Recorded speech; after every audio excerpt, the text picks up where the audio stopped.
If you get it wrong, you get in trouble. But Marianne came to work for me quite a while back. She's a very talented individual.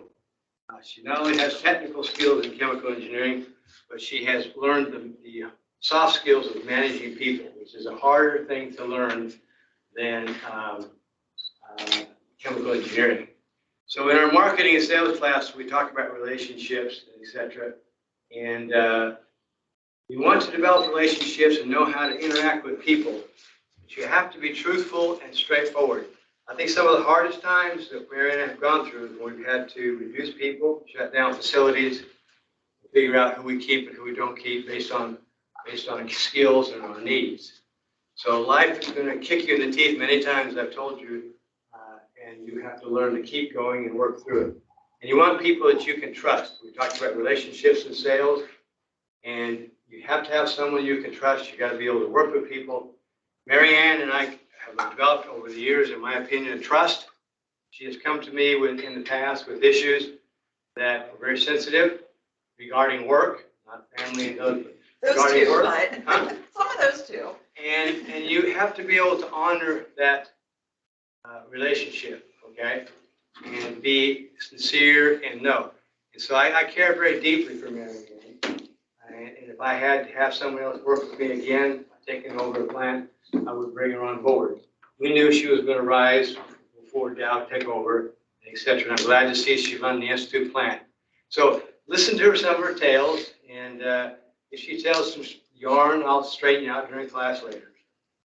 Marianne? Thank you. So thank you all for taking the time out of your day. I mean, I know there's 1,000 other things you could be doing, and thank you to Clifton for inviting me to be here. For those of you that don't know, his birthday is Saturday, so happy early birthday. He's an April Fool's baby, and if you know him very well, you'll understand that it fits his personality well. So I really struggled a little bit with what was I going to talk to y'all about, because despite his grand introduction, I don't think I'm anything all that special. I just happen to be somebody who worked hard, figured out what I wanted to do, and got to where I am by persevering. So I'm just going to kind of walk through my story, what I've learned, maybe some advice that you all can take away. Throughout my talk, there are a few of what my coworkers and I call Cliftonisms, but little nuggets of advice that he's passed along to us over the years too. So I'll try to point those out as we go. So introducing myself, I am a plant manager for a company called Lanxess. And who is Lanxess? You all haven't heard of Lanxess probably. So they've only been in West Virginia since July of last year. But it's the same company I've really worked for my entire career. I've never intentionally changed jobs. I got sold, I got bought, I got moved here, I got new opportunities, but I haven't interviewed for a job since I hired in 97. So what I'm going to talk about a lot of it, how did I do that? How did I make an opportunity for myself? How did I make the next role? How did I get that next role without having to fill out an application and interview with somebody? But who is Lanxess? So it's a German-based company. It's actually a spin-off of Bayer Crop Science. So, some companies that, people do recognize is Bayer, the aspirin, the other things that Bayer makes. But 13,000 employees in 33 different countries. And what do we do at Institute? Well, we make a biocide. A biocide is a product that kills microorganisms, kills bacteria. Our big industries are things like oil and gas. Our product is put into gas wells to kill the bacteria that might be affecting their operation or ruining their equipment. We have a team of 42 people. As Clifton mentioned, it's operations, it's manufacturing, it's people. I mean, a lot of it is the people stuff. It's not really just what the product we're making is. It's how do we all work together to get something done. And forgive me a little bit for my notes, my mind goes in 1,000 different places, so I want to make sure I tell you all the things in the right order so it makes sense. But I don't want this to be a talk at you. So feel free to stop me, ask questions if something's not clear. Let's talk about it. The dialogue, I think, will be a lot better for me and for you, and a whole lot more enjoyable for me if I don't have to talk at you for 20 minutes. So my personal history, I'm originally from Pennsylvania, but I've lived in West Virginia longer than I lived in Pennsylvania. So this is really home. This is home to me. This is home to my family now. I went to school at the University of Pittsburgh, and probably like some of you, I struggled with what do I want to be when I grow up? And I didn't know what I wanted to be, but I knew I wanted to make money. At the end of the day, I knew I wanted to eat, and I wanted to have a house, and I wanted to have a car. So Okay, well, what do I do with that? Well, I'm good at math, I'm good at science, so engineering sounds like something I can do. And well, what do you do with a pre-med degree anyway if you don't want to go to med school? So I thought, well, I'll do the engineering thing, see where it takes me. And that's kind of how I got started. I was good at science, I was good at math. While I was in school, and probably some of the things you all have heard as well, I had the opportunity to take advantage of internships, of co-ops. So I worked for US Steel in Pittsburgh, and then I worked for Union Carbide in Texas. And what those gave me the chance to see is, what do I not want to do? So, you're going to get ready to graduate, and you think, oh my gosh, what am I going to do for the next 40 years? Well, these internships told me what I don't want to be. I don't want to work in a lab. I don't want to wear clothes like this every day. I want to go to somewhere that's fast-paced and exciting, and I can wear jeans, and my hair is probably wet when I still leave the house, because why would you fix your hair if you're going to put a hard hat on as soon as you get to work? So take advantage of those things that come down, even if they're 5 days, even if they're 6 weeks. Take advantage of those things that come out, because you might learn something about yourself that maybe you knew or you didn't know, or tells you what you want or what you don't want. So I was fortunate when I graduated from Pitt, I was offered a job with Union Carbide, and that's why I moved to West Virginia in the Charleston area. And like I said, I haven't changed jobs intentionally in that 26 years. I've just been able to take on new things because of the places I've positioned myself. And then I also went to Marshall. So a part of my original, first couple of years in industry, and most companies will do this, you'll find, is that I was given the opportunity to go to school on my own time, but on Union Carbide's dime. So there's a graduate college in South Charleston, most of my classes were there, and that's how I was able to get my master's degree. Now, unfortunately, my loyalties are a little bit more with WVU right now because I got 2 girls going there, but still, Marshall is kind of a home to me as well. So again, why engineering? You'll hear the advice from people: do what makes you happy, find your passion, pick what you want to do. But again, it comes down to money. It's maybe not the most important thing, but it's certainly important to get through the day. And that's how I kind of landed where I am. But I still encourage my children to find what makes you happy. Find something you can tolerate. And sometimes there's a happy balance between what you can tolerate and what will pay the bills, but find something that you can do for the long term. Clifton didn't mention, but I have 5 children. So 5 children in the house is like 30 different personalities. And each of those children is different, but I've had to learn this. When I was your all's age, I'm like, I don't understand these people. Like, why don't you just do this? Like, this is the way things are. And I've learned as I've worked with my children and worked with the people that Clifton and I worked with, was that everybody has a different outlook on things, but make people happy, make sure they have what they want to do to be happy, and make sure you're doing what makes you happy too. Okay, so here's how my career progression has gone, just to give you a little idea of what I've worked through and why I think the way I do at this point. When I came in '97, I was in production, but it was small scale production. So I worked with the PhD chemists, the scientists that could create a little beaker of stuff in their lab. And then they wanted to make more of that. They wanted to send samples to customers. They wanted to see how it worked. So my job was really a lot of the kind of things you would do in your science labs. Here's a recipe, a basic recipe, figure out how to make 55 gallons of that. So it was a lot of playing. My very first job was really just like I was at school. I was doing the same kind of things. There was a lot of paperwork involved with it, but there was a lot of other stuff. So it was not boring. I get bored very easily. I lose focus very easily. I need something that always keeps me entertained, and this was the kind of job that did that for me. And while I was there, again, I took advantage of things that I saw were openings, were opportunities. Things that I saw were important that maybe other people weren't doing, I just did. So environmental reporting. Yeah, that sounds boring, but you know what? There's always going to be environmental regulations and always going to be reports you have to send to the state. Health and safety, no matter what job you're in, health and safety is always going to be important. I saw that as a gap. Nobody was doing that work. Nobody told me to do that work. I just saw that a need was there and needed to be filled. I knew I could do it or develop the skills that I needed to have to do it, and I just did it. And because of that, that opened more doors for me.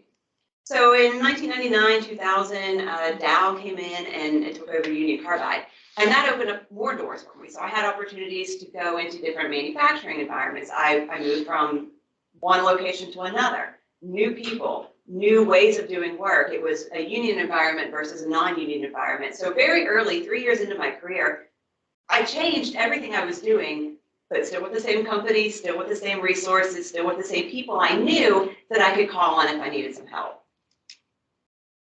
So at that point, it also gave me the opportunity to think about people management and change management.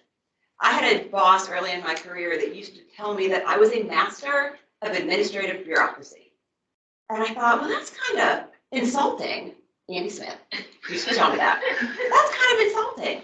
But he meant it as a compliment because I had the ability, which I didn't recognize, but he did, that I could take something, a rule that says, thou shalt always whatever. And I could break that rule apart and tell you how it applies to you and you how it applies to you and how it applies to the people that are doing the work in the field and the people that are repairing our equipment. So I was able to take big policy books and overreaching rules and figure out what that meant to each of us individually. And I didn't recognize that that was a need, but the more I was in industry, I realized it is a need because we write rules. I mean, think about any legal document you read, and it doesn't make sense to you. It doesn't make sense to me. These policies are the same thing. They weren't making sense to the guys that had to implement them. My job was to break that down into little manageable pieces that they could implement. So because of that work, I went from one production unit to one production unit in quality, and then two production units in quality. And then eventually it started opening more doors for me because, again, I recognized opportunities. And there was a need at the site. Again, it was health, safety, OSHA, compliance related. I stepped into that. And that's eventually when I got to work for Professor Diedrichsen, because what it opened for me was the job in 2010, which was regulatory affairs. And this was completely out of my wheelhouse. This was not an engineering job. This was a get dressed up in fancy clothes and go talk to people and schmooze. And I am not a small talk person. I don't like, mixers and happy hours and things like that. Way outside my comfort zone.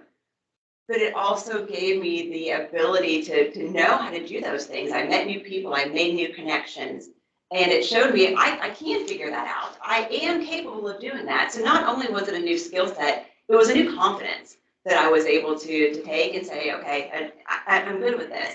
And at the time, I was going through some things in my personal life, and it let me kind of step back from the day-to-day 24/7 operations, focus on my kids who were pretty small at the time, and then figure out what my next step was going to be. But again, not applying, not doing anything, I was working in an area where Professor Diedrichsen had a need.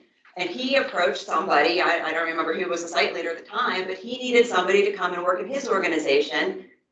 I knew a lot of what his organization already did because of the jobs I had been working. And without an interview, I don't think without anything, somehow, I don't even know how we made it work, but a few months later, I was in a different office working for a different person in a whole different role. But it was great because I knew I could do it. He knew I could do it. And I didn't have to apply and stress and all that sort of thing. So that was 2010. In 2014, we were offered the challenge of taking over the Institute site from Bear Crop Science. So Bear Crop Science, some of you may know, had an explosion in 2008. And unfortunately had decided to curtail their operations in West Virginia. Dow still wanted to run at the Institute site, so we needed somebody to run the site. Bear wasn't going to do it because of the skills that he had demonstrated. Professor Diedrichsen was tapped to figure out how to take over the Institute site without shutting anything down. On the fly, whole new organization. We're not taking any of the people with us. Go. And we had 2 years, give or take, to be able to make that happen. That was everything about change management. That was hiring 85 new people. That was all new people to some degree. Some of them were new to the site, some of them were new to the company, some of them were new to the operation, but everybody had something that was new to them. We didn't have procedures, we didn't have policies, we didn't know the equipment, and we had to take it over without missing a beat. And we did. We had our challenges. We had things that went wrong and things that took longer, but because we had the ability to build that organization from the ground up, we were able to select the right people. And working through, how do you pick the right 85 people? How do you know you're going to get a good team? And then when you get these 85 people in a room, what do you do with them? We figured it out because we knew we had built the right management team, the right beginning of the team, that we were able to bring people in and kind of make that culture spread across the organization. But it stretched us thin. I mean, it really, really stretched us thin. It was challenging, but we got through it. But then we did that for a few years. In 2017, Dow and DuPont merged. So again, new people leaving, people coming, new operations, new rules, change management. And that's when I was given the chance, and I had to make a decision. Did I want to stay with Dow, or did I want to go with DuPont? Because the two companies were going to split apart at some point, and what were we going to do? So I don't know if I chose right, I don't know if I chose wrong, but I chose, and I chose to go with DuPont. And I think overall it has benefited me. But again, I never left the site. I never left my job. I just, a different person signing my check. So let's see. 2017, that happened. Then in 2018 or 2019, we split apart again. In 2021, I was sold again. And then in 22, I was sold again. So this is total change management. Some of my operators in my control room have worked that same job, have never left that chair in 35 years. They've worked for 8 different companies. Those guys weren't scared. They're like, yeah, whatever, change the name of my shirt and I'm good to go. But then you have a whole bunch of the other organization that's freaking out. Oh my gosh, what does this mean? Am I going to lose my job? Am I going to have to move? What does it mean? That's my job now, is to tell them, what does that mean? And to keep people calm. I mean, you think about it, you move from school and back to home, or maybe you change houses, and there's all those things that go along with it, right? You got to change your address, and you got to update your driver's license, and all that sort of thing. These are people's livelihoods, and they don't know where they're going to go tomorrow. They don't know if the gate's going to open for them, and they're terrified. And it was my job to bring all that together and keep us working in the same direction. And through all this change, we were safe, we were productive, we never missed a shipment, we never had a person hurt. So it's very important when you see these sorts of things, just take a step back and say, okay, it's going to be okay, the world's not going to end, we're going to get through this, and we got through it together. So the biggest thing I wanted to point out on this one, though, was change management, and I kind of italicized the Cliftonisms, but don't worry, it can always get worse. He would tell us that every time we'd be like, oh gosh, here we go, because it always did get worse. But it was never that bad. There's always going to be something worse, but you just got to keep yourself together, pick your head up, know you're okay, and we're going to get past this. Okay, so some of this I wanted to talk about, as you all are starting to look for full-time jobs or, real careers, or when you get out of school, what are you going to do? So I thought, what I can offer you is, what do we look for? What do I specifically look for when I'm looking at a new employee? If you haven't started your job searches yet, you will, I'm sure. It never hurts to apply early, apply often. Use your connections, and apply to anything that you think seems interesting. When I was growing up as a kid, my mom would always make me try on clothes that she thought would look nice. And I thought, oh, I don't like that. I don't want to wear that. She's like, just try it on. You might be surprised. Same thing with jobs. You might not like the title. You might not like the location. You might not think that that's a good company to work for, but try it on because you might find you really do like it. Or maybe it really is a good fit. So don't pass something by. It doesn't ever hurt to interview. The more practice you can have, the better off you might be. It never is a bad thing to put your name out there. Resumes, one page resumes. I know it's hard not to, but even somebody like Professor Dietrichson probably doesn't have more than a page and a half. The biggest thing I look for when somebody sends me a resume is if they can be concise and to the point. If you have a 5-page resume and you're 20 years old and all you've ever done was deliver pizza or work at McDonald's, I start to worry about what you think is important and what you think your employers think might be important. You're not expected to have 30 years of experience, so really focus on the things that set you apart from somebody else. Make yourself stand out. I can tell when people send a resume in if they use that Indeed resume builder, because they all look the same and they're all the same bullet points. The words are identical. Do something different. Do something that makes yourself different than the rest of the crowd. But make sure your resume is also continually updated. So if the last thing you have in your resume is a job in 2016, people might start to wonder, where has that person been for the last 6 years? It's okay to say, took time off to go to school, took time off to be a full-time caregiver. People will understand if you had a personal situation that made you do something different. Maybe you have a big gap in your education. That's okay too. Maybe you had family issues, you had to work, you couldn't afford it. Don't be embarrassed about things like that. It's your background, it's your path. Own it and tell people this is who I am. It's okay. Let's see. And we always say we can teach skills, but we can't teach work ethic. We can't teach culture. Tell people what you're like. If you're the kind of person that can't work a 9-to-5 job because you can't get up before 10 in the morning, be honest about that. I don't want to have somebody that I offer a job to that has to be there at 7 a.m. not be able to be there because they didn't tell me that they had a family commitment. They had to drop their child off at school, whatever. It's okay to have those things, but also make sure that you understand what you like and what you don't like too. Make sure that when you're interviewing, that's as much about you interviewing your potential employer as it is about them interviewing you as an employee. So don't hesitate to ask those hard questions. Find that good fit. Don't waste your time if it's not going to be the right thing for you. You need to make sure that the culture is going to be what you can do for the rest of your life. So when you do land a job, what are the things that we look for? Be punctual. Nothing makes you look worse than calling off 3 times a month or being late every day. So be punctual. People are looking for that. Even in your interview, and if you go to interview somewhere, if you're meeting somebody, I think that when we were setting up this morning, I think you were telling me 15 minutes early is actually on time. So that kind of thing really becomes important. Phones, distractions, put your phones away. Keep them in your pocket. Nothing's worse than being in an interview or your first couple of days of a job and pulling your phone out and checking it all the time. My operators that have been there 35 years, they've earned the right to look at their phones during the day. The guy that's been there 30 days, 2 months, 3 months, he hasn't earned that right yet. He hasn't earned the respect from everybody else yet. So make sure that you're doing the kind of things you'd be proud of, people seeing that you're doing. Social media gives you away in a heartbeat. I don't know if the guys that work with me sometimes don't understand that, but Facebook puts times on things when you post them. And if you posted it at 10:15 when you're supposed to be working, I know that. So, social media will give you away. So again, kind of watch what you post and selectively pick your friends and your followers. I don't want to be friends with people that work with me. Clifton and I were never Facebook friends, were we? I don't want to know what he's doing. You don't want to know what I'm doing. You don't go there.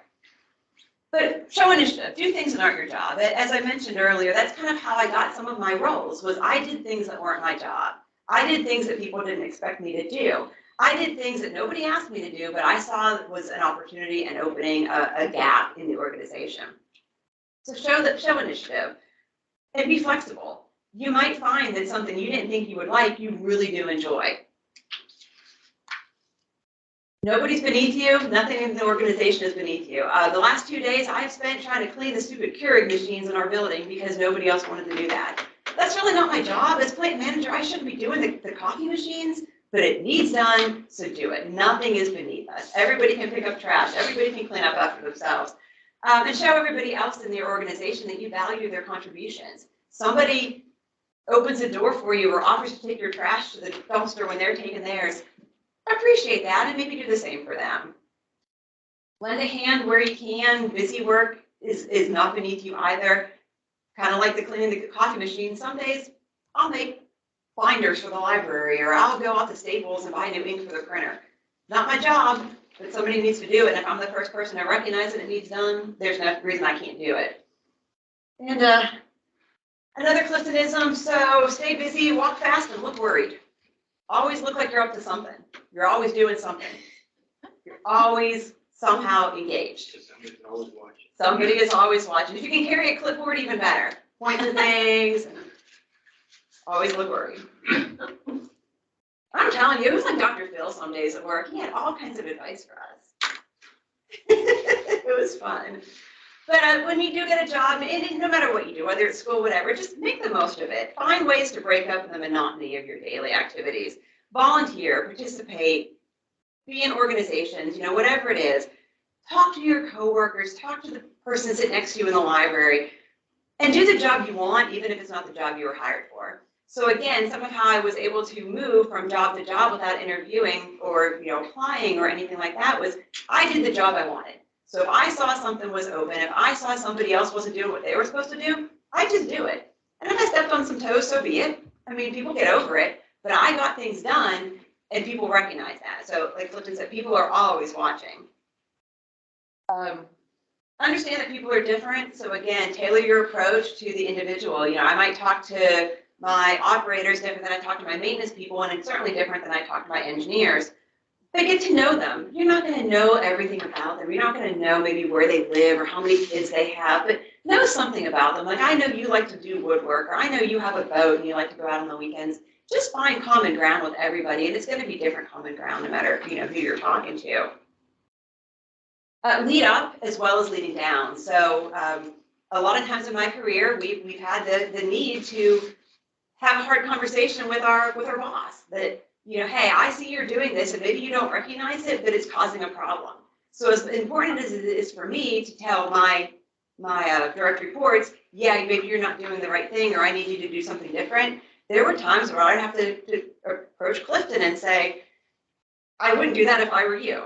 And he had to do the same thing to his supervisors, his leaders, his whatevers, and say, that's not going to go well if you continue down that path. So it's important to recognize in the organization that your input is important on the way up the organizational chain as it is down. And treat everybody with respect. You never know who you might be working for in the future. So another piece of advice, you know, Clifton hired me in 2012, and we worked together for, I don't know, 5-6 years. And then he moved into another role. It was part of the Dow DuPont merger and split, and he moved on. And then things fell apart a little bit, and then I had taken his role at that point, and now things had changed for him, and he didn't have a role anymore. And they found him a position, but guess who he was working for? So it's always important, you know, and he was one of the best at that. Don't ever burn a bridge. Always treat people with respect, because you never know where things might come back. I have a question about the job you're working. Yeah, please. A lot of times in organizations, they want you to like stay in your lane. And what kind of advice would you have whenever you're in that kind of position? So, and this comes up a lot. I mean, it's a very good question. So, you know, I see that in my organization. I'll have people come to me and say, well, I wish so-and-so would stay in his lane. He's in my lane. And my response is, well, why is he in your lane? Why aren't you doing what you're supposed to do? You know, is there a gap? Do you recognize he's in your lane? Are you mad because he's in your lane? Or are you mad because you're not getting your own work done? So it's those kinds of conversations that we have to have sometimes, because, yeah, you need to do your primary job. You need to do your own job well. But there's nothing wrong with veering into somebody else's lane a little bit if you see that they're not doing it.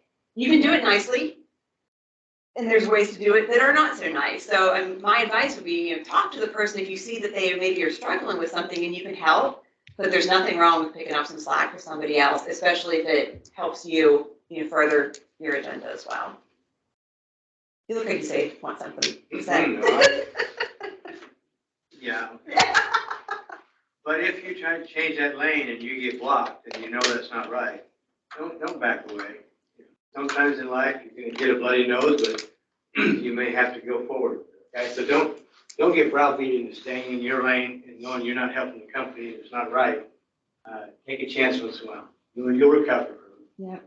Yeah, but I mean, sometimes you're going to get told no, and that's okay. And maybe that wasn't the lane for you, but there's going to be one. And I don't like to be bored. So when I would start to find myself being bored in my assigned job, that's when I would start to kind of veer off onto the side of it. But it opens doors for you too. But yeah, there's definitely ways you can do it nicely, and there's ways that you can make some enemies, but you're not there to make friends. Right. Thank you. All right, so how do you measure success? So we talk about this a lot too, to try to put it in perspective for people. So we call it the 3 Ps. So your success is your performance. So do your job well, that's the first P. Perception, what do people think of you? And perception is more important than your performance. So I mean, if you're anything mathy like I am, you know, P squared is greater than P. And then the third P is politics. So no matter where you are, there's always going to be some politics that get played, you know, whatever it is. But politics are definitely very important.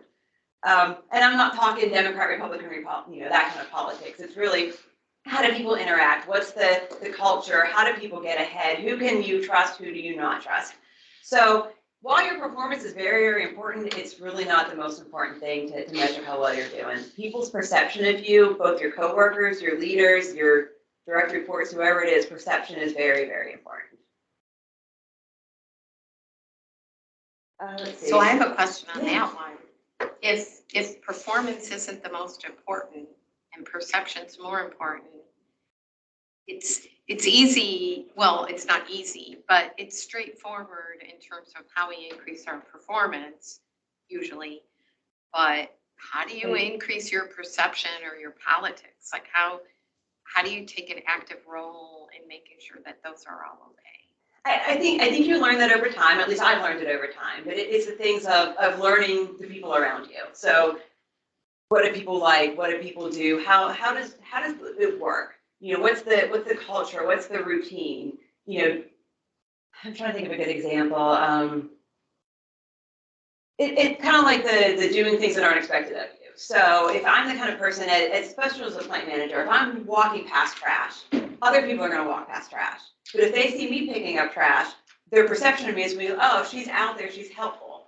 And then when people say, well, what kind of plant manager are you working for? They're like, oh, well, she's out there, she's helping us. You know, she's one of us. She doesn't just sit in her office and bark orders.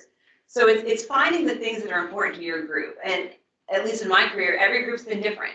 And how you get that perception improved of yourself is different depending on the organization. But it's making yourself approachable and being part of whatever that culture is. Take it too deep, though, because if in the university, who would you go to if you needed help in a certain area? And why would you pick that person? Okay?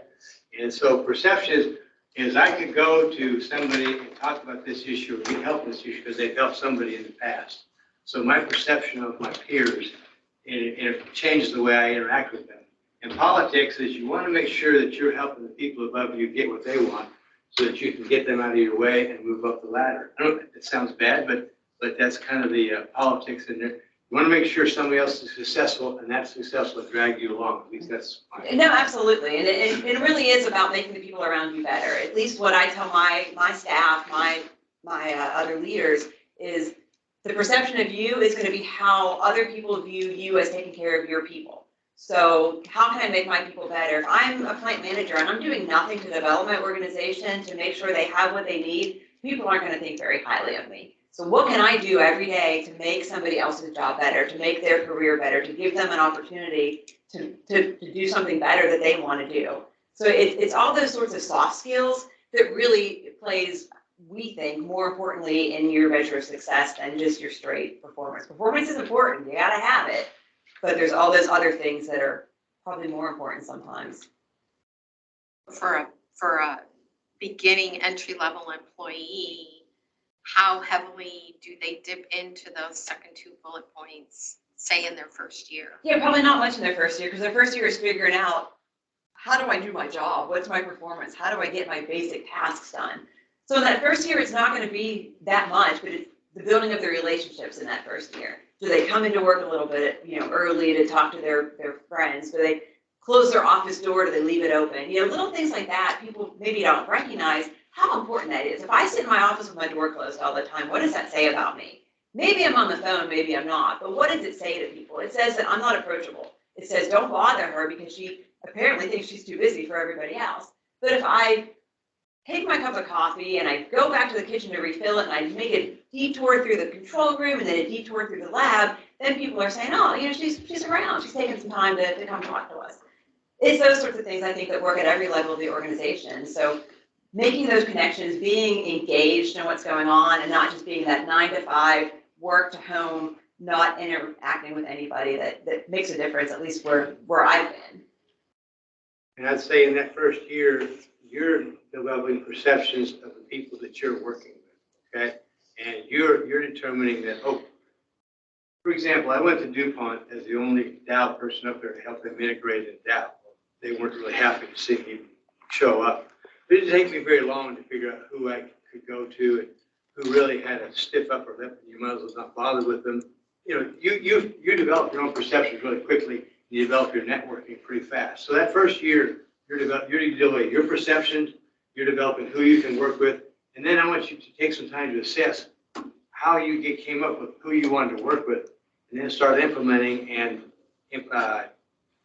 doing the things they did, because that'll put you in a good place to be perceptive, okay? I mean, when you go someplace else, when you look around, pretty soon, we went to Kansas for a couple days. It didn't take very long to realize who in Kansas was very helpful. and who was really eager to see us and, who wasn't. So, perceptions are not deep. Don't take this Don't into deep, overthink dark it. science. You don't have to get a spreadsheet out and go, I'll see Marianne's got fixity and all that. It comes to you intuitively. Listen to you and then migrate towards the ones that you think are good. That's good. So continuing on with just the overall conversation, do what's best for the organization, even if it's not comfortable sometimes. As a leader, as a manager, we've had to make those tough decisions. I've had to send people home because they were doing something that was unsafe or unethical or, something that was just completely wrong. That's not fun, but you have to do it sometimes. To do what's best for the overall organization, even if it makes you uncomfortable for a little bit. Sometimes you have to put away your personal desires too for the greater good.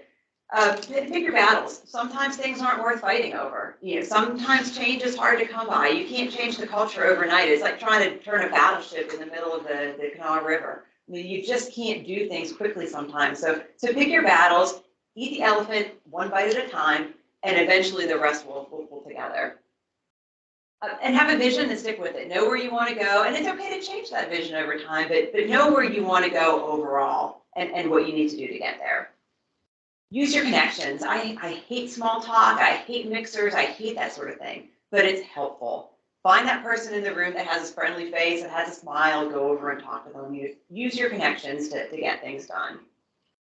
Lots of companies have mentor programs, and certainly I encourage everybody, find a mentor, sign up for a mentor, but I have found that the best advice and the best mentors have not been the assigned mentor program guy. It's been the leaders I've worked for. It's been the other leaders that, that are maybe on site. Those are the best mentors. So find those people that you can relate to or that you want to emulate and have your career kind of follow and work with those people. Have somebody you can trust and have somebody you can vent to. So it's okay to complain, but know who you're complaining to. Be wary about who you're picking as your friends. There's people you can trust and there's people that you can't. I don't think I have this one on a slide, but another Cliftonism was you never know who is married to who used to be married to who, or who wants to be married to who. And the gist of that saying was be careful who you trust, because you might think that that's your buddy, but they might have a better friend than you. So always be careful of what you're doing. But you do need to have that person you can vent to that understands. I can't go home and vent to my husband. He doesn't get it. But I have a coworker that I can say things to, and I can say some pretty awful things to him, and he can say the same awful things to me, but we know we have each other's backs. Find somebody that has your back. And then find other people that can supplement your weaknesses. So I hate technical details. I'm an engineer, but I don't care about the little molecules. I don't care how that pump works. I don't care about that level of detail. I care about the big picture things. I care about the organization. I need to find somebody that can supplement me on those technical details.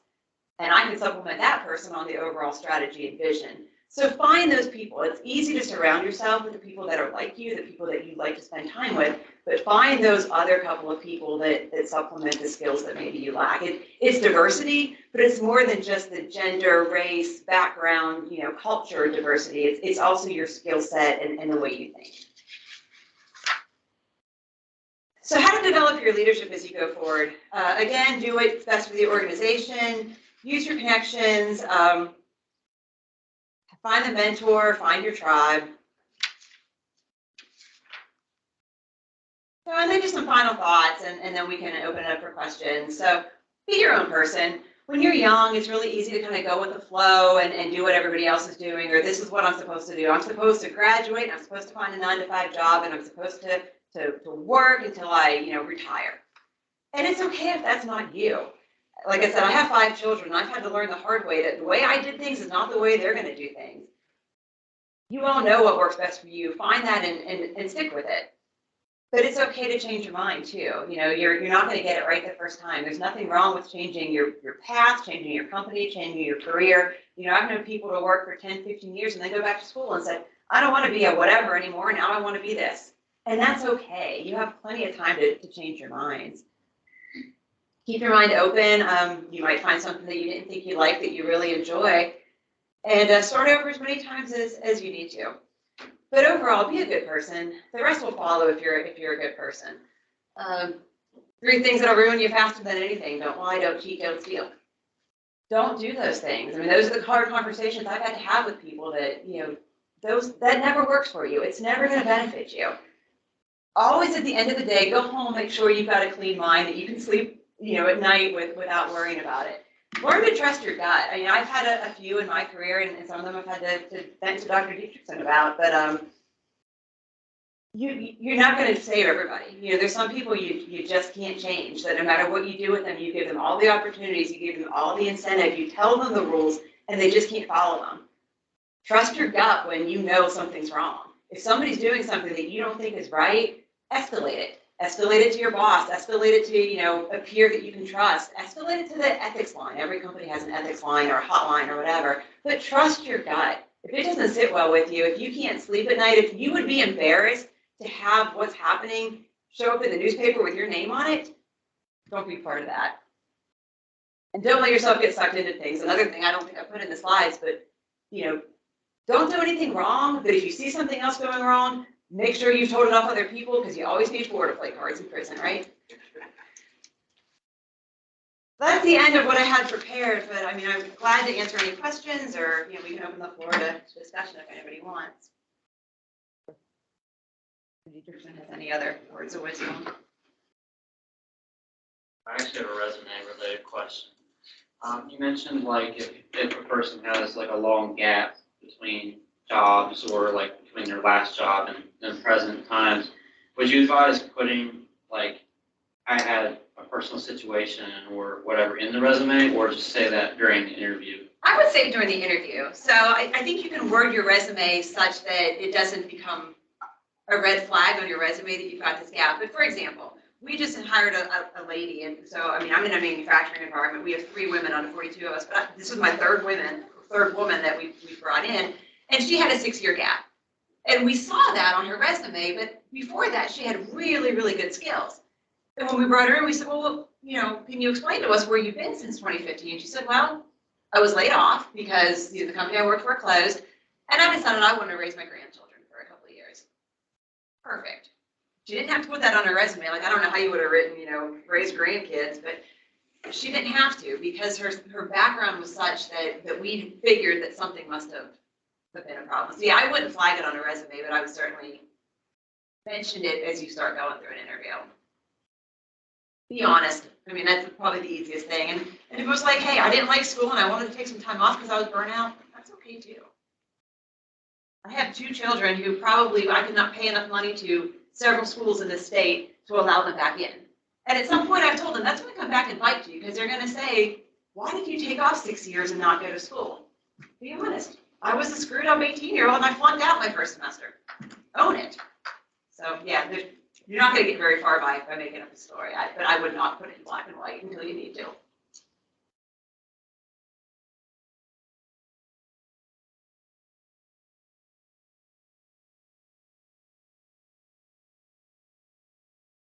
Do you have any examples of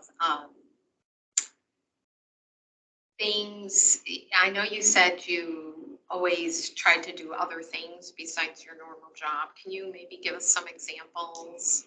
Sure. So when I was the production, so I mean, my job was every day we needed to get so many pounds out the door. That was my job, was to make sure the unit could make that many pounds.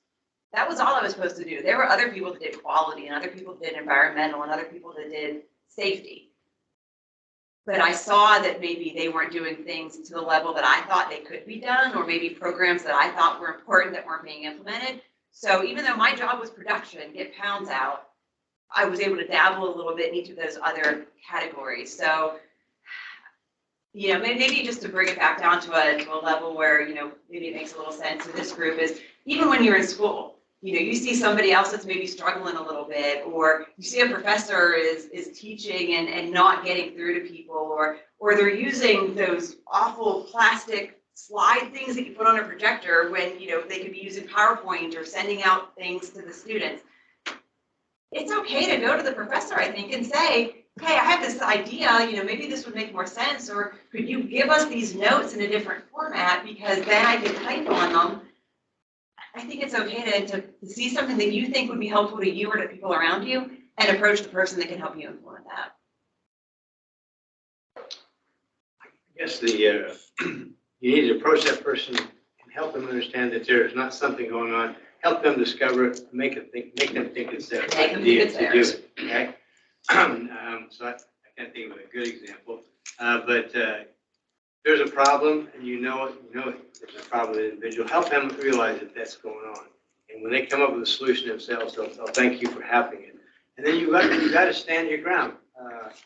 Marianne had a situation where we were there, and she brought a friend in who had some information about a big leader that wasn't doing things right. And they came in and asked me, well, what should we do?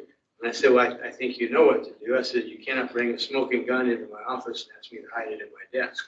So now that you've brought it to somebody's attention, either I've got to take it up, deal with it, or they've got to go back and deal with it. And so we talked about it, and they decided that they would go back and approach that individual in a way we kind of worked together on. And that turned out that, yeah, that person was wrong, but they appreciated the opportunity to salvage their career without getting, hammered by the person that they worked for, because what they were doing was wrong enough to have got them in big trouble. So it developed a relationship, but it also remedied the problem. That makes sense? I mean, at all. So help people see that, but don't hide smoking guns, because if you hide them, you're going down with them. As soon as they find out you got it, then you'll be not a witness, but you'll be on the prosecution side. You'll be subpoenaed, yeah. Yeah. Lead people to water. I think that's what I've learned over the years too, is you can't force something down somebody's throat and expect them to like it. So lead them to make that decision on their own, and they'll think it's their idea, and you have to be okay with that. You have to be willing to not take credit for everything. It's sometimes hard to not jump in. I struggle with that even now that, I'm still an engineer by degree, and I know how to fix that problem, but how do I step back and let my engineer fix that problem? His job is to be the engineer. He has to be the engineer. If I solve everything for him, he'll never develop, he'll never learn. But oh my goodness, is it hard to sit on my hands someday, because I know how to do it, but I've got to give them the skills and kind of give them the tools and the path, but then let them take it and step back and let him get the recognition for it. Praise him in front of people when he does something that I could have done in less time, but he got there on his own. But it's important to help people help themselves. I have the questions. Like you said, you have 5 kids, right? Yes. How you balance as this native job like this, your position, you must be sacrifice some family time to work, or you have how do you balance this to keep you in this? I got really, really lucky that in 2012, when I started working for Professor Dietrichson, my husband didn't work. So for 6 years, he was a stay-at-home dad. And that was fabulous. But before then, so I mean, that was, by that point, my kids were almost 12. You have to find the resources. I mean, I don't have family here. It was us. It was me and the kids. And we didn't have anybody we could lean on. So you find those people that can help you, the daycares that open early.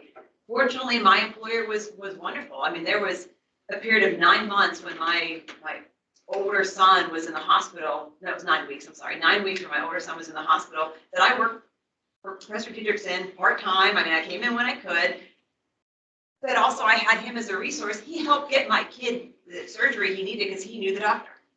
So it's finding those people that can help you. You can't do it all by yourself. I was fortunate with my employer that I could take off in the middle of the day and go to the high school award ceremony or the Thanksgiving luncheon or whatever. But you've got to find those people that can help you. Whatever that is that you need, whatever help, and not be afraid to ask for help. I don't ask for help well. I can do it all myself. And then I got to a point where I realized I could not. And for us, I mean, it made my kids self-sufficient too. We had a routine. We're very structured. This is what we're doing. Everybody knew the plan. I had to be organized. But I was also able to pull on people and get the help when everything fell apart. Because kids get sick, cars break down. It just happens. But I was honest, and I was honest with him and said, I can't come to work, and this is what I'm dealing with, and he helped me. So balance is kind of a misnomer, okay? If you got 2 fires and 1 fire hose, you got to figure out which one you're going to put out. Bring them a little bit at a time. Because you start going back and forth, and neither fire is going out. Okay? So you're going to be a crisis at home sometimes. You can be a crisis at work. So home's going to suffer, work's going to suffer. You try to strike that balance. Just keep going do everything you can, and the rest of it will take care of itself. As soon as we quit, that's the end of it, okay? As soon as we turn the water off, both fires will burn out of control. Just my thought. No, that's all you can do. It's like I said, one bite at a time is all you can do. You just gotta take it as it comes. And at the end of the day, I mean, as long as nobody's hurt, bleeding, whatever, it's all good. And that's with the second child. The first child, everything's an emergency. What? And so, I mean, that's a very The good second, point. third, oh, there's a Band-Aid in the. Right, because with my first kid, they were calling me every time, oh, he's crying. And I finally went the second one and on. Look, stop the bleeding, reattach the limb, whatever it is. I'll be there at 4 to pick him up. Like, he's gonna be okay. Oh, well, he won't take his jacket off today. I said, cut it off him then for all I care. You know, lower your standards, figure out your priorities, and everything else will follow. You're not gonna be perfect, and that's okay. You think you're not perfect, I think I'm not perfect, nobody's perfect. And once you recognize that everybody else is struggling with something, nobody else's house is as clean as it looks like on TV, or everybody is not as happy as they look on social media, you realize you're not alone. I'll add in on this a little bit. One time I was a stage manager, and a student stage manager. All of the designers are professors who had access to my grades. I had 2 yelling at me for different things. And I told one, be quiet, I need to listen to the other. You know, at some point, you can't listen to 2 conversations, but you're gonna listen to the safety guy before you listen to the guy on how the lights look very quickly. But you gotta pick your battle. You know, sometimes you just gotta work for your mental health. Take your battles, take care of yourself first. Yeah. I'll have that in conversation.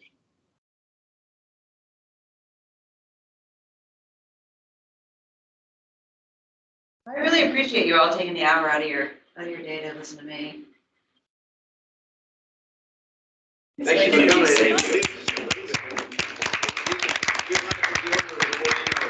I mean, it seemed like yesterday we were doing other things and you were doing something different. So just maintain your relationship, keep working hard, one step at a time. And enjoy it. The country western song says, if you're going through hell, keep on going, don't check in, all right? I need to write that one down.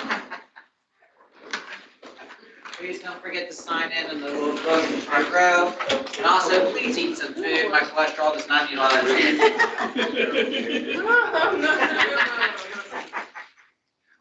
By the way, I will accomplish it. 60 years ago. I love them. Nothing So new. comfortable. Oh my gosh.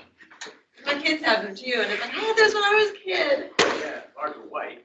I have so many colors. I like yellow, blue. Is he Numbers done and playing? Crocs. Yeah, thanks. So many days a week.